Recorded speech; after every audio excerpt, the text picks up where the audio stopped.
Hey everyone, Brandon here, OIAS Outsider Information. Happy Thursday. This is going to be the last one of the week, barring something really crazy happening going into the 4th of July weekend. Jobs report came out, and I said I was going to do these each month when they did, give a little perspective, some analysis. I am not an economist, just somebody who did their doctoral research on the workforce, hiring practices, the whole batch. So that is how I'm going to approach this. But each month, they always tout how many jobs were added. I believe this month it was around 150,000. And again, always nuance with that information, that data. It can be transcribed, it can be interpreted really any way that you want. Unemployment ticked down from 4.2% to 4.1. When you look at economists and the metrics they use, they are okay with it hovering between 3 and 5, although 4, going above 4 is going into that highish range where we don't really want to be. It's not necessarily a great sign, but we're not screwed either, I guess, if that makes sense.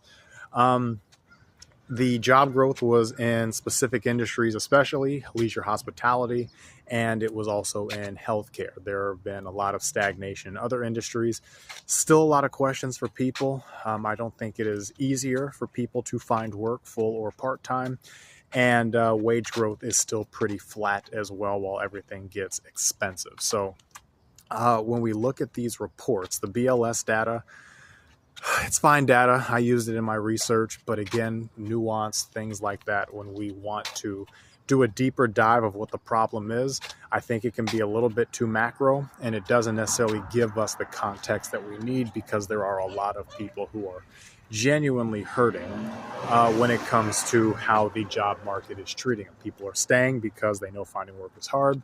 People who are trying to find work are unable to because places, whether it be the job postings are not real, or there's just a glut of people who are looking. So it's not terrible news going into the weekend, but it's also not great either because it is an incomplete story. So we just kind of have to go from there. But there will be more on it. I've got a couple of new podcast episodes coming out next week, and we're just going to keep diving into it, keep trying to see if we can figure out ways to make the problem a little bit better, not just for workers, but for the employers as well. So yeah, anyway, if you do work this weekend, thank you. And if you are off this weekend, be safe. Do not end up in the ER setting fireworks off. That's it. As always, if anything resonates, give a like, subscribe, and engage. We will see you next time.